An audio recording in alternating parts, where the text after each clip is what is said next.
欢迎来到新兴消息频道，请订阅频道，所以大家不要错过当天最热门的新闻。我们今天的时事通讯包括以下内容：生万物收视突破4，才揭示杨幂与赵丽颖从未可比。生万物的收视率再次飙升，创下了新纪录。第20集最高点直接突破了4。这部剧一上线，口碑就挺不错。最大的争议大概是女主杨幂的演技问题，还有她扮演的宁秀秀是不是会成为拖后腿的因素。不过，仅看了2集，观众们就纷纷用经验来评说她的演技，口碑也是一路飙升。许多围观的粉丝都开始感叹，杨幂这次是真正翻了身。不少人还把她和另外一位85后女星赵丽颖拿来比较，说是2个都在尝试转型，也都是水农村题材，没想到一看才知道，真让人吃惊。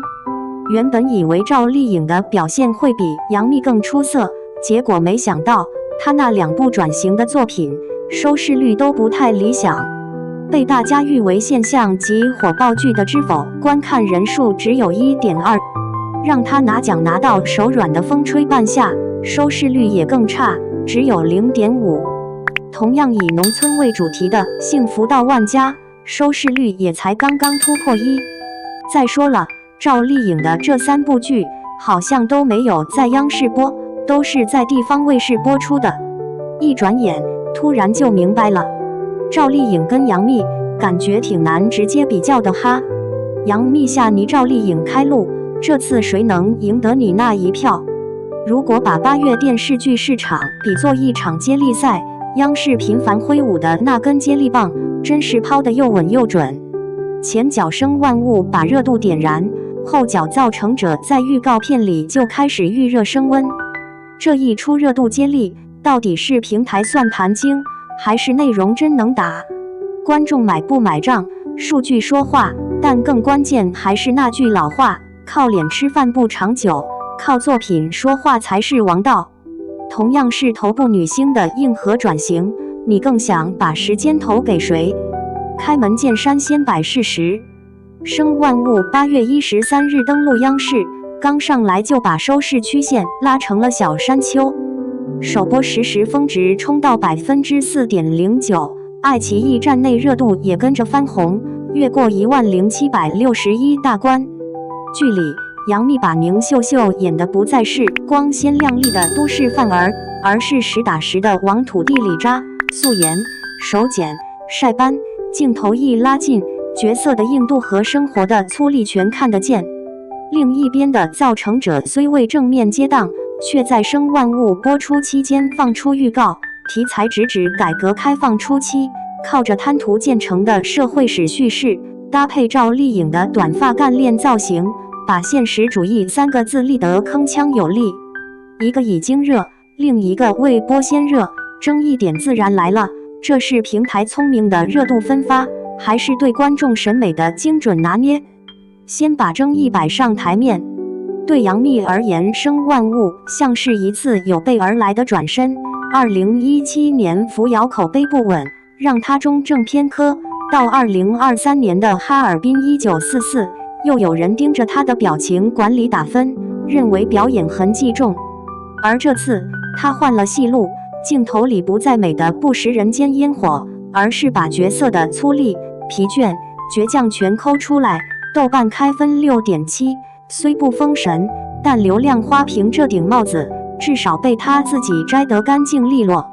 赵丽颖这边早就把足迹按在现实主义题材的泥土里了，从《幸福到万家》里的农村妇女，到新剧里走基层、跑现场的李秋萍，路径是连贯的，也是升级的。她不是一次性的跳级，而是稳扎稳打的把国民演员赶往身上贴。平台的热度接力操作看似简单，其实是门系统工程。2021年《山海情》收官，《觉醒年代》接棒，2部主旋律剧把观众从一条叙事洪流瞬接到下一条。这种排布不是压一个点，而是压一整条审美链路。这回同理生万物勾住的是现实题材的情绪场，造成者瞄准的也是时代加人物的共鸣地带。预告在前，播出在后，平台用热度水位续上下一步的起步线，让观众不必在海量信息里重新选台，而是在同一语境里继续看下去。这种打法是内容自信，好剧的余温没散，下一步就顶上，既不怕比较，也不怕挑剔。转型从来不是一条直线，更像上坡路里的 S 弯。杨幂吃过演技争议的亏，赵丽颖也在《向阳花》因方言与表情被吐槽过，两人都不是拍脑门就实现质变的。你看这代85花的成长曲线，哪一个不是螺旋式上升？一次次被挑毛病，一次次把短板补上，最后用作品把舆论带回正轨。这也是华语电视剧生态的一面镜子，靠粉丝撑起来的热度时代，正在让位于全民剧的审美秩序。平台愿意给空间，观众愿意再给一次机会，演员才有可能在被看见与被认可之间打通隧道。回到剧集本身，生万物为什么立得住？因为它不追炸裂反转，而是走慢火炖。宁秀秀身上有一种熟悉的生猛劲儿，日子逼到墙角时，先把腰弯下去，再把杯挺起来。镜头里那些灰扑扑的土，一层层叠加的茧，观众不陌生。中国观众对苦日子里顶住的故事有天然的共情阈值，真正要争的不是泪点，而是可信度。杨幂这次把可信度从化妆台挪到了手心里，观众愿意买账，数据也就跟着站稳。至于造成者，他的现实主义加时代创业的底座，决定了观众的期待不在于狗血，而在于真劲儿。那个年代的人怎么在泥里趟出路来？赵丽颖身上的那股劲儿，能不能撑住故事的重量？这才是决定口碑的杠杆。说点接地气的，身边的王叔，自从《生万物》开播，每晚9点像打卡上班，茶缸里泡2片菊花，边看边嘟囔：这姑娘这回像从地里长出来的。我一笑，说你这是夸她接地气。他摆摆手，不是夸，是看着顺眼。另一位同事是个项目经理，白天跟甲方拉扯，晚上刷到造成者预告，盯着滩涂地图和工地群像，眯眼说：这玩意儿熟在哪儿？熟在我也在搭乘，甲方需求一遍一遍的，你的在泥里稳住脚。好的现实主义不需要说教，观众会自动找到镜像点。还有位北京大妞朋友只给杨幂这回不美艳了，漂亮的朴实。赵丽颖那短发一剪，利落得很。到时候谁演得出汗味儿，我追谁。双引号，把镜头拉高点，所谓热度接力，不是简单的排档技巧，更像一次行业内的默契对话。平台在说，别怕观众审美疲劳，只要内容过硬，现实题材也能一步接一步。创作者在回应，人物的扎实，时代要站稳，别拿口号当剧情，演员则用实际表现补充。愿意卸光环上泥的，用角色翻过那道坎。三方合力，观众才不会被话术糊弄，不然热度接力就会变成话题接力，热闹一阵，冷得也快。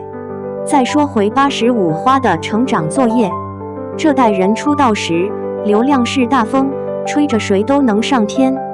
可风停了之后，谁能稳稳落回地面，靠的是专业肌肉。杨幂靠生万物证明我能换面，赵丽颖靠现实题材证明我能扛戏。路径不同，指向一致，告别标签，回到演员本身。观众看在眼里，心里就会给分。豆瓣6.7不是终点，也不是天花板，它更像一张阶段性成绩单。OK， 路走继续吧。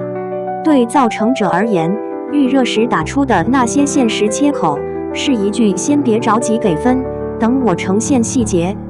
真正的胜负手，在播出后的每一场对话，每一次调度，每一次人物反应的合理性。还有一点常被忽略，央视这套打法隐隐像是在修一条现实主义高速路。从《山海情》觉醒年代以来，观众已经被训练出一种耐心和期待，你只要讲真话、讲好人、讲清楚事，大家愿意花时间。互联网时代怕的是碎，而好的剧能把注意力聚起来，把人留在客厅，让一家人的话题从今天外卖吃啥回到他们凭啥能扛过去。这不只是收视率的问题，也是文化公共空间的重建。说点人情味的愿望，希望接力赛别只有速度，还有交接动作的默契。希望演员转型别只拼一次狠，还能长线进化。希望平台别沉迷热点控盘，多给创作者留呼吸。观众一点都不傻，谁在真诚谁在虚张声势，看2集就知道了。现在把话筒递给你，这2根接力棒，你更愿意接哪一根？你更看好生万物的土里刨食是坚韧，还是造成者的时代开路者气质？